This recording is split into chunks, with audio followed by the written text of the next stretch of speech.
Žēlastība jums un miers no Dieva mūsu Tēva un Kunga Jēzus Kristus. Lasījums no Lūkas evaņģēlija 13. nodaļas. Tad pienāca daži farizēji un Jēzum sacīja: aizej no šejienes un dodies prom, jo Herods grib tevi nonāvēt. Viņš tiem sacīja: ejiet un sakiet šai lapsai: redzi, es izdzenu dēmonus un dziedinu vēl šodien un rīt, bet 3. dienā es pabeigšu. Patiešām šodien un rīt un vēl nākamajā dienā man ir jābūt ceļā, jo neklājas pravietim tikt nonāvētam ārpus Jeruzālemes. Jeruzāleme, Jeruzāleme, tu, kas nonāvē praviešus un nomētā akmeņiem tos, kas pie tevis ir sūtīti. Cik bieži es esmu gribējis sapulcināt tavus bērnus, kā putns pulcina mazuļus zem saviem spārniem, bet jūs negribējāt. Redzi, jūsu nams jums ir atstāts izpostīts, un es jums saku, jūs vairs neredzēsit mani, līdz nāks laiks, kad jūs teiksiet: svētīts, kas nāk Kunga vārdā. Āmen. Nāc, Kungs, ar savu svēto garu pie katra no mums, lai mēs tavus vārdus ieraugam savā dzīvē, lai tie mūs stiprina un vada, jo tavu vārdu ir mūžīgā patiesība. Āmen.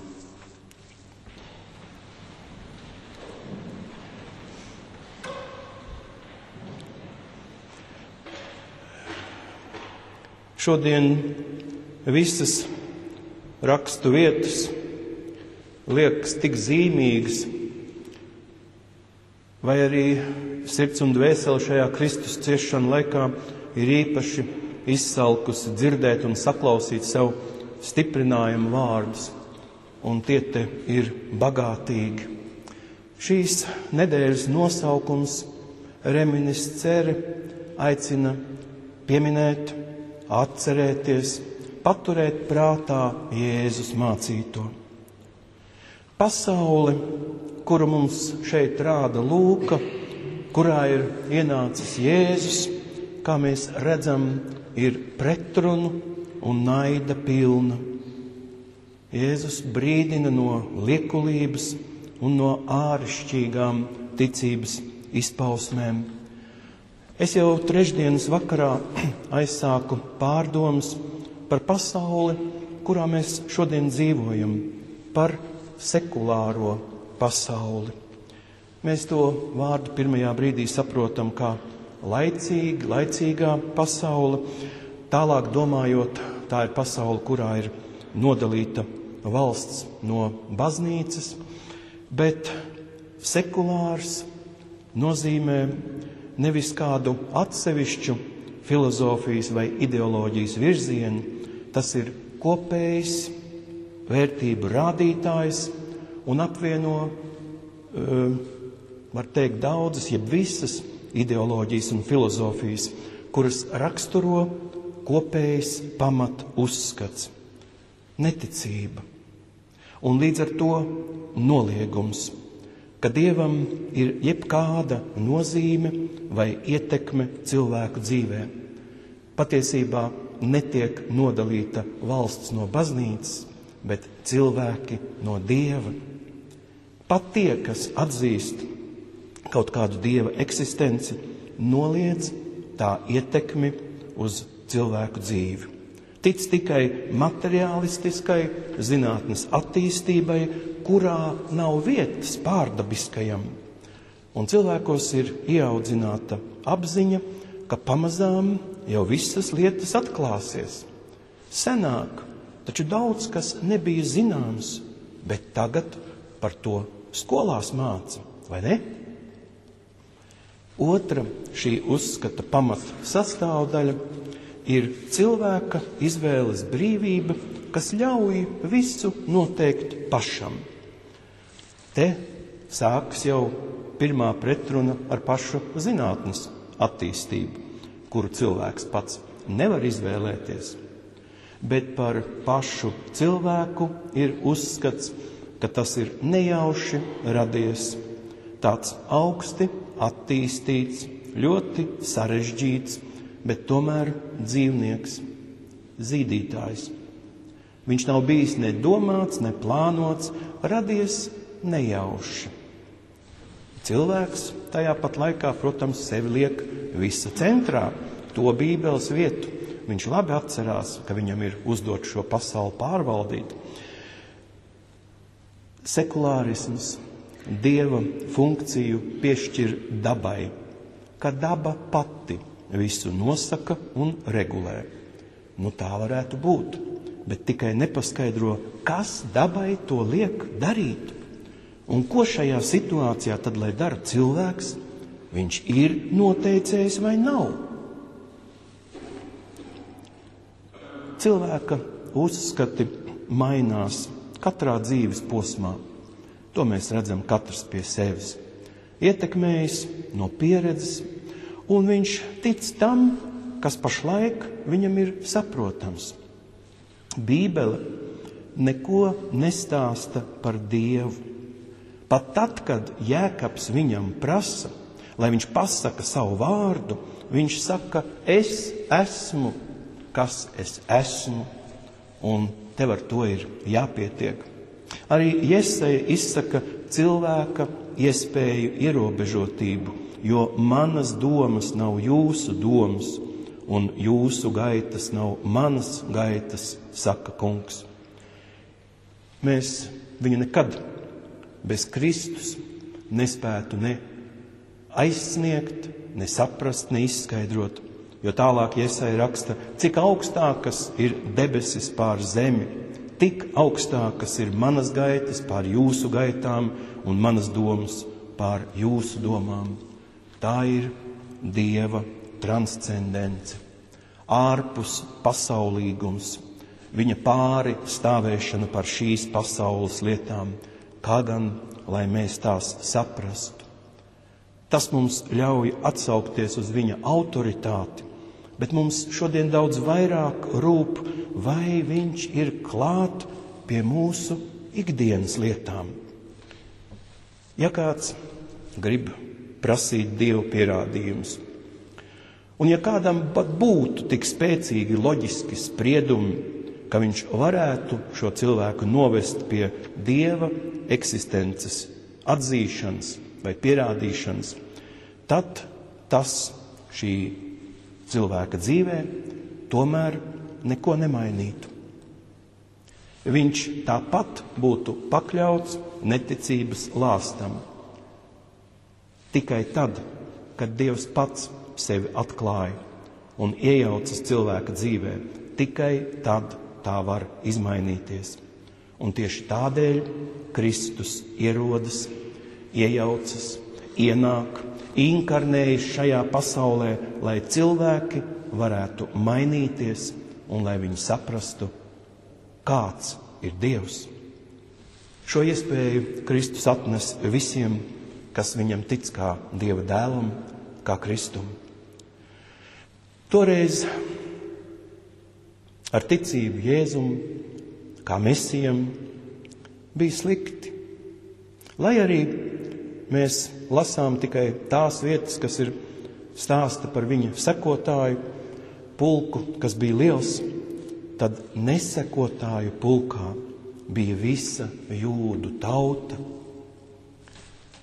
Ja arī šajā svētdienā visas Latvijas baznīcas būtu pārpildītas, tā kā Ziemassvētku vakarā, ārpusē vienalga paliktu gandrīz visa mūsu tauta, kas pie ģimenes, kas slēpju kalnā. Lielākā daļa sabiedrības un, kas dīvainākais, arī daļa baznīcas cilvēku uzskata, ka ar laba darīšanu un ar cenšanos pietiek, lai ar mierīgu sirdi ietu caur dzīvi. Caur šo redzamo dzīvi var būt kādu laiku, bet ne uz neredzamo un mūžīgo. Reliģijas uzdevums ir cilvēka un Dieva saistības atjaunošana. Īsta, nevis uz papīra vai tikai vārdos. Un tas nes cilvēka dzīvei svētību, jo tad viņš ir piesaistīts, viņš ir Dieva bērns, piederīgais, mantinieks, un tikai tas piešķir cilvēka dzīvei jēgu. Nav pat jāsaka īsto vai patieso, jo jēga vai nu ir, vai tās nav. Sekulārā doma vai ideja redz cilvēka dzīves mērķi tajā, lai viņš dzīvotu, lai viņš būtu laimīgs. Un cilvēka laime ir saprotama kā maksimālo iespējamo baudu un prieka iegūšana. Mēs arī par to esam runājuši.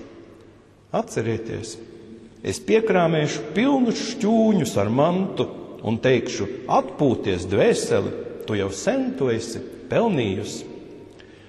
Lai šos labumus sev sagādātu, cilvēkam ir jābūt apveltītam ar lielu talantu un bagātīgu izdomu.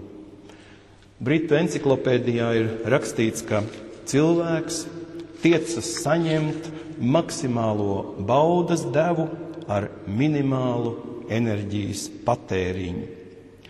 Ja tā, tad patiesi vieglāk ir iespricēt sev kādas narkotikas, nevis kāpt kalnos, lai ieraudzītu Dieva pasauli vienreiz mūžā tādā skaistumā, vai dienā kopt savu vīna dārzu, kādu, no kuram Dievs mums to ir devis, vai audzēt pašam savus bērnus un būt priecīgs un laimīgs uz viņiem skatoties, vai audzināt citu bērnus.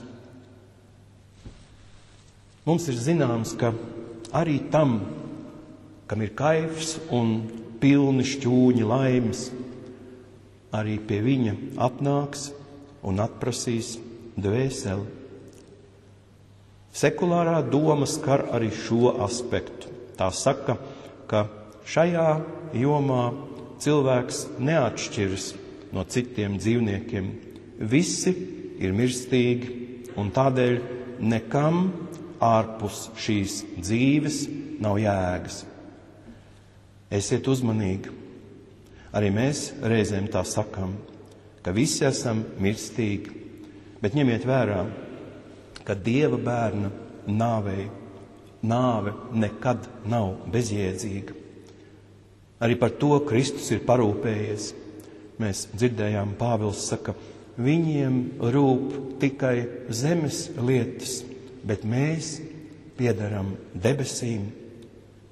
Ja mūsu dzīvei ir jēga tad, kad tā ir atgriezta Dieva aizsardzībai, tad arī nāvei ir jēga, jo tā ved tālāk, kā viņš to mums nezināmi ir paredzējis un iekārtojis.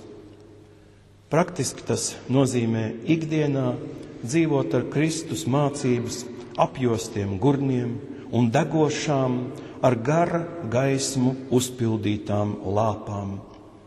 Tas ir mūsu lūgšanas, tā ir mūsu attieksme pret Dieva vārdu. Un tad mēs varēsim saprast to cīņu, kas notiek garīgajā pasaulē, un piedalīties tajā apzināti Kristus pusē. Šo cīņu vaigā, protams, nevar redzēt, bet var ieraudzīt augļus, ļaunuma pārņemtus cilvēkus, sabiedrību, kam vēders ir Dievs, un kas nekādi nevar pateikt, kādu laimes formulu tai vajag. Ikdienā mēs saskaramies ar daudzām negācijām un domājam pie sevis, kādēļ tas tā notiek. Un dažreiz arī paši sevi pieķeram pie pavisam neraksturīgām darbībām un izpausmēm. Nu, kur tad tas pie mums var rasties. Ciešanu laikā ir vērts atkal atcerēties filmu Kristus ciešanas. Gan jau gandrīz visi esam redzējuši tie dīvainie kadri, kurā aiz satrakotā pūļa muguras iet vēlns. Tapis redzams filmā. Viņš ir klāt arī pie Jūdasa nodevības mokām, un viņam sagādā patiesu baudu skatīties, kā Jūda pārnāk viņa pusē. Redzot šodien, ka cilvēki tāpat pārmainās un kļūst neizskaidrojami, ir saprotams, ka tas ir viņš, kas atkal iet blakus, tikai neredzami, bet tāpat pakļauj cilvēkus arī šodien. Mēs dažreiz ļoti skaidri jūtam, ka notiek kas tāds, kam mēs nespējam nestāvēt pretim, neatturēties. Bet Jēzus mums rāda iespēju šo brīnišķīgi mājīgo, ar mātes rūpēm saistīto līdzību, ka glābiņš ir pie Jēzus kā zem spārniem, ar kuriem viņš grib mūs aizsegt no ļaunuma un briesmām. Tā ir māju sajūta.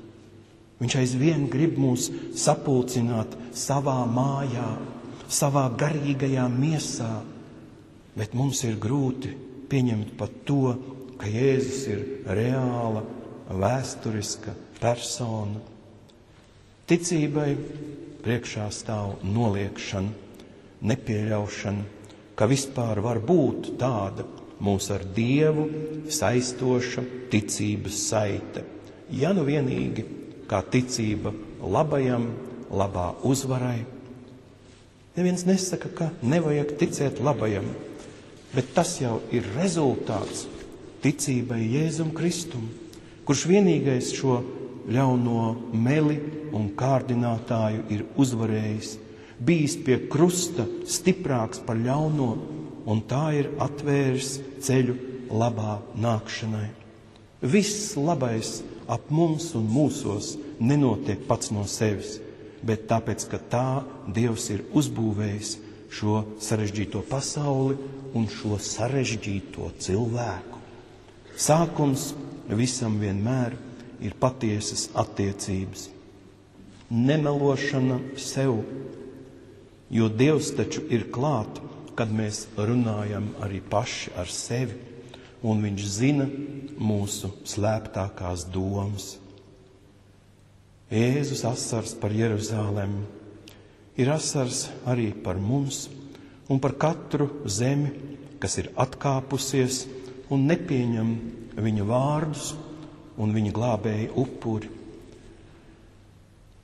Ir dzirdēts, ka mūsu jaunā paudze, daži cilvēki piedāvā mainīt mūsu himnu un Dieva vārda vietā teikt pērkons.